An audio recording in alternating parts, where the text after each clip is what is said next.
Good afternoon, good morning. This is Mark Johnson from Loyalty360. Hope everyone's happy, safe, and well. I want to welcome you back to another edition of Loyalty Live. In this series, we talk to the leading agencies, technology providers, and consultants in customer, channel, and brand loyalty about the technology trends and best practices that impact the brand's ability to drive unique experiences, enhance engagement, and most importantly, drive customer loyalty. Loyalty Live allows for a deeper insight into the state of customer loyalty as we surface a number of challenges that we see from the brands that we meet with on a daily basis and use these Loyalty Live sessions to get responses in an empirically driven way from those who are addressing the challenges, from these leading agencies, leading technology providers, and the consultants. So it gives a unique perspective of how they are solving the issues that we're seeing in customer loyalty. In actually November and December, we have a small mini series that we're doing around some topics and trends that were kind of surfaced at the Loyalty Expo in late October. So today we have the pleasure of speaking with Carlos Dunlap-Beard, who's the Vice President of Business Development, and Tom Baker, who's the Vice President of Strategic Partnerships at Clarus Commerce. Thank you, Mark. Hey, Mark. How are you gentlemen today? Very well. Great. Yeah, today's a good day. It's a beautiful day in Connecticut. That's good. So a couple weeks ago, I had the pleasure of meeting both of you guys. What was it like to be back amongst loyalty professionals again? I thought it was exciting. There was certainly a buzz. I think we kind of missed each other. I think that there was some pent up kind of energy that was released, in Charlotte that allowed us to kind of feel like we were back to doing the things we enjoy doing. Because one thing about people in loyalty marketing is we like to talk about, customer loyalty and engagement and activation and program results and, new strategies, technologies, and all those things. And although we've been able to do those things over Zoom, it's just not the same. Absolutely. And Tom, what was it like to be kind of amongst loyalty professionals again? It was a great feeling. I think that the people who were there really wanted to be there and they wanted to learn. I think it was more engaging than any of the shows I've been to in many recent years, because I think people have been in their kind of little bunkers for a little while and they want to come back out and understand what's new and what's happening, because there has been 20 months that have gone by that there haven't been these kind of engagements and discussions going on. And I think this conference played a very important role for the marketing professionals to kind of move forward into 2022. Absolutely. Yeah, it was definitely, there was a good deal of energy buzz at the conference and a lot of engagement, which we saw on both sides. What were some of the key topics, trends that you heard about as maybe potential challenges or opportunities that brands are having? Carlos, you want to take that? Sure. I wrote three things. I remember sitting in one of the sessions and just thinking about what I was hearing from all the sessions I attended before, and I was in quite a few of them. I think it may have been the most sessions I've ever attended at an event. But the three themes that jumped out at me were partnerships, like brands really looking for other brands that complement them, that they can do some kind of joint strategy together. Even kind of co-mingling their programs a little bit. Data, obviously, data is just huge. There's so much going around about data and privacy and usage and optimizing data and insights. And then communications, just better, more relevant, personalized communications to really activate and engage consumers, because just getting them in your program or in your strategy is, that's one thing, but actually getting them active and engaged with the brand, that's quite another. Absolutely. And Tom, what were some of the challenges, opportunities, or topics that you heard around the conference? I'd say the communication part that Carlos was talking about there, found really interesting now that the dynamics have changed for shopping, what channels that they're utilizing and how people are utilizing them. I saw a lot with mobile, especially going to the presentation with ExxonMobil and Del Taco and other folks. on how that's being used, especially when it's in the experience there. And those really stuck with me more than anything else. Okay. And it's interesting, you both brought up communications. That was a big challenge during COVID. Some of the platforms really didn't enable some of the communication. If a state was offline or customers didn't have the ability to, buy online, pick up a store, if they rolled that out, as you know, they got forced to kind of push and accelerate some of their, development, technologies they want to get through. But communication could be and was one that was very challenged during COVID. So it was good to hear that you saw that, and most importantly, how they're addressing it, I think is very important. And I think your platform allows for some unique flexibility in regard to, at least how you communicate to customers throughout the program and flexibility, correct? Yeah, absolutely. Our platform does help with that. And I think also, what we saw at the event where a lot of brands kind of retooled. They kind of took that time to rethink their loyalty strategy. I mean, Hertz, I remember, they came out with a brand new strategy that was only, months old. Their presentation was pretty excellent. Del Taco came out with a brand new program. Trying to think who else. There were quite a few brands that introduce new strategies. They obviously use their time well to kind of rethink or innovate what they were up to. Okay. You led a session, kind of state of the industry session, and one of the topics on that panel was premium and subscription loyalty programs. There seems to be a growing interest in these type of programs, especially to engage the most involved members within a customer loyalty program. But brands are still having challenges with regard to technology or how to set them up or how to, configure them to perform at an optimum level. What are the things that you talked about in your session, the state of the customer loyalty session, about premium loyalty and how brands should be looking at it?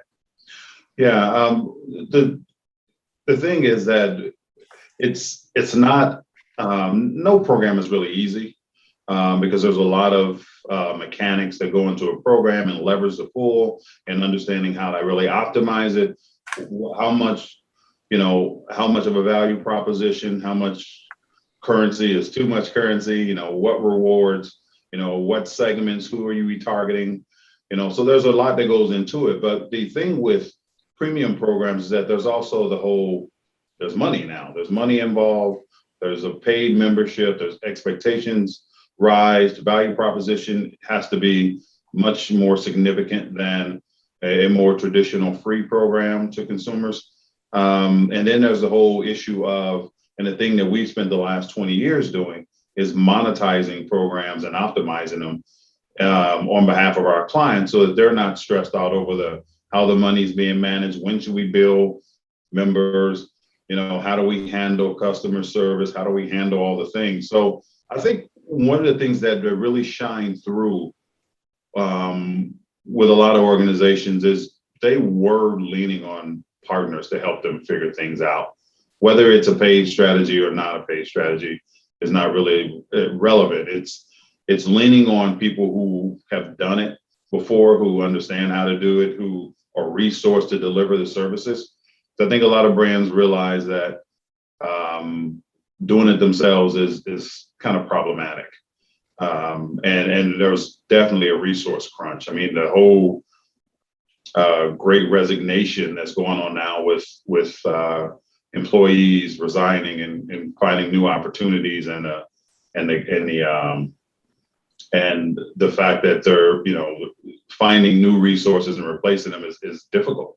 So leaning on partners is what they found to help them alleviate those resource concerns. Okay. There seemed to be a good deal of interest in your session. And as always, you were very engaged with a number of people in the audience. What were they asking you after your session? Were there specific questions that they were kind of bringing to you after hearing about the state of customer loyalty with regard to premium programs? Yeah, I mean, they talked to me. I talked to Tom. I mean, that's one thing about this event. Tom mentioned the engagement level.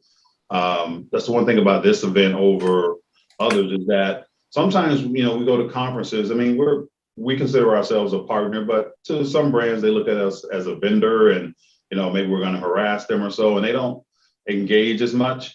But this event, the Loyalty Expo 2021 in Charlotte, I mean, brands were coming right up to us and they wanted to talk. I think a lot of what they were looking for is, I think I have a decent program. I have multiple brands talk about this. I think I have a decent program, but I believe I'm missing something.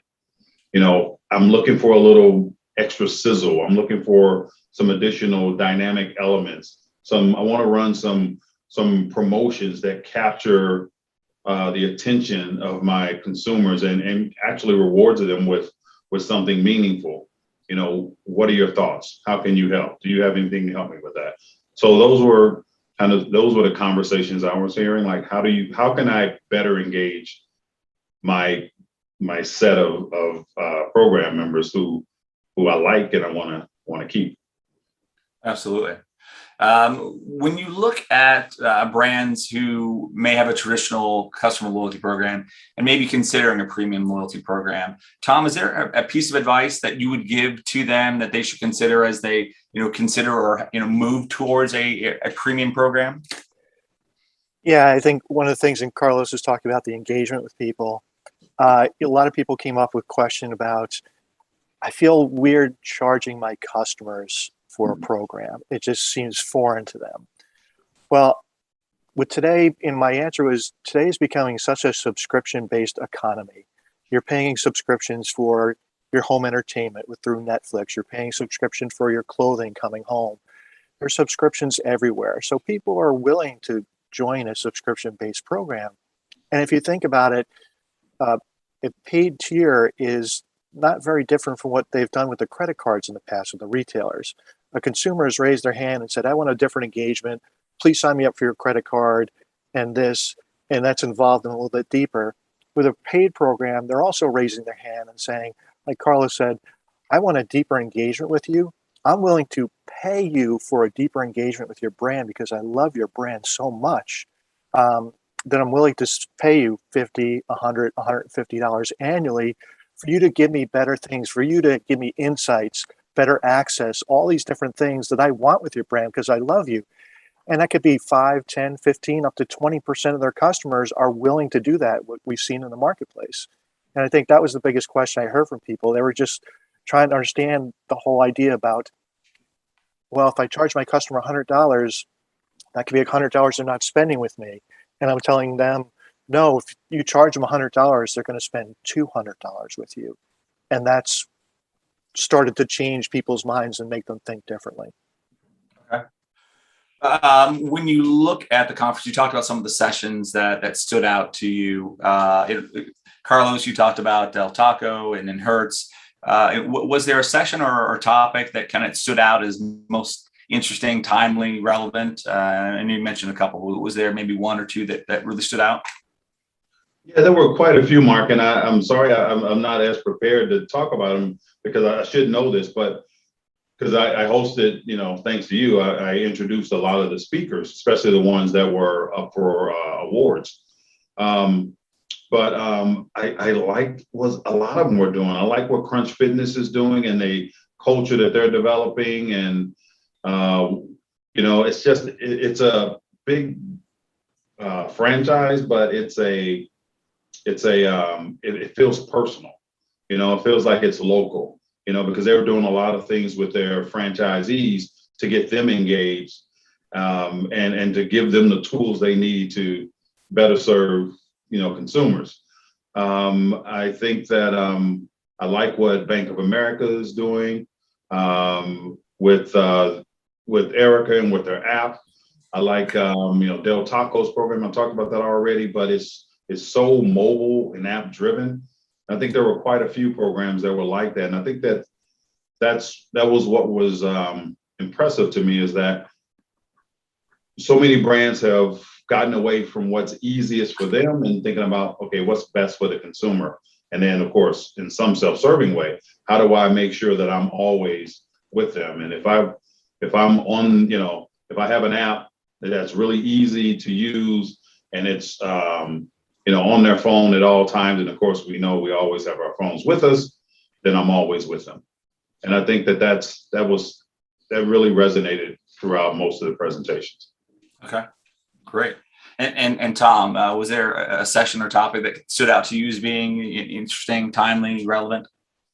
I like the session actually that you hosted with the gentleman from Caesars, Tim Hortons, and Hertz, especially when Caesar started to talk about the partnership they made with Atlantis, which seemed kind of unusual because they're not part of the Caesar system, and they're doing a partnership with somebody, sending them to another casino and another resort.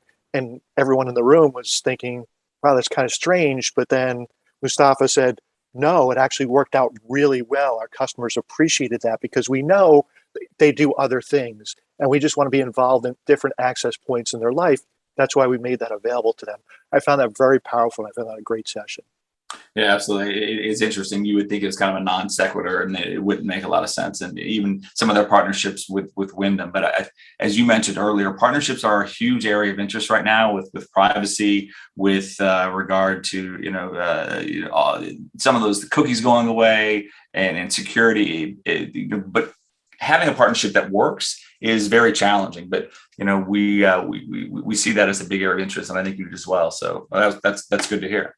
Yeah, actually, the announcement like this week with between Nike and Dick's Sporting Goods, and you saw Sephora and Kohl's, and now they're joining up loyalty programs so you can cross redeem with these programs. Seeing things like that, that's going to be a trend, and those are just extensions of partnerships right now. Absolutely. During the conference, was there something that you thought you would see that you didn't, or something that you didn't think you see that you did see, Tom?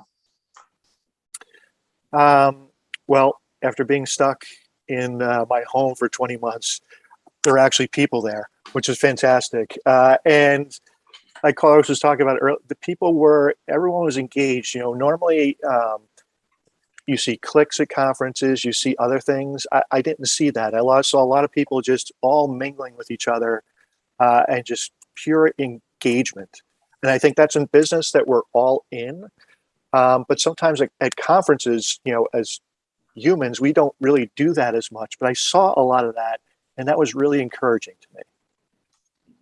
Yeah, absolutely. It was good to see that. Not necessarily the clickiness, but sometimes the brands avoid the exhibit hall or the partners like the plague sometimes. So we didn't see that. There's so many questions, and the ability to see other humans in an active environment was awesome. Right. Even after hours, when people were all together, when you were doing the awards downstairs on was it Tuesday night, and we had even going out later in the evening upstairs on the rooftop, people were just out and about, and you could just walk up to anybody, and anybody was happy to talk to you, and that was really a great feeling. Okay. Carlos, same question for you. Was there something that you saw that you didn't, or something you didn't see that you expected to? No, there was what I saw, which is not typical. Sometimes you're at events and brands do a good job of talking about their brands or talking about some of the things that they're doing. But sometimes the presentations can be kind of content free. No real data points and results and those kinds of things. And what we saw was that pretty much every presentation actually had actual results, some stats to show program performance and increases in member spend or frequency of spend or AOV or whatever it is. And I thought that was pretty cool. I thought that was pretty special that they knew they were coming to talk to other professionals, and that we kind of like to we like a little bit of validation. We love a good story, but we also like some data to back it up. So I was impressed with that. Okay, and then the last question I have for both of you is, coming out of the 2021 Loyalty Expo, is there a trend or a topic that brands should be focusing on more going into 2022? Tom? Well, I think they're going to do a lot of learning over the course of the past few weeks and the next couple of weeks as holiday goes through and how their customers are interacting with them. I think there are going to be a lot of adjustments that people are going to have to make because with all the logistics issues going on right now, I think brands are just focused on engaging and try to retain customers, because there's going to be a challenge to try to deliver product in a lot of different places. So retention is going to be a huge focus, I think, for over the course of the next 6 months, because there's going to be disruptions. Everyone admitted that. And I've gotten a lot of emails from CEOs of retail brands telling their customers there's going to be disruptions. So they're going to work heavily on retention over the next 6 months. I see that as the biggest trend. Okay, great. And Carlos, what about you? A topic or trend that you see coming out of the conference that brands should be cognizant of going into 22? I think those brands that took the time during the pandemic, especially as we had kind of more time in a sense, working remotely, not a lot of driving, not a lot of whatever, that the brands that took the time to actually rethink their strategy and innovate, I think they came out as winners. And I think that there are many other brands who haven't done that and need to do that. And I would like to think that once they survive this holiday season, in whichever way it goes, with what Tom was mentioning with the logistics problems and everything else, that coming out of that they think about, okay, well, how can we now do this whole loyalty and engagement initiative? How can we do it better? Because there's an opportunity there, and consumers will be hungry for it, and some consumers, it'll be required to kind of win them back. Absolutely. Well, that's great. That great to hear your guys' perspective. Great to hear that what you thought the conference did well, and great to obviously hear all the interest that we're seeing in premium loyalty as well. So it's always great to get perspective from the team at Clarus. So thank you very much. Thank you, Mark. Appreciate you having us here. Absolutely. And thank you everyone for listening. Make sure you join us back on the 14th, where we're going to have Evolving Systems. Thank you again for tuning in today. Have a wonderful day.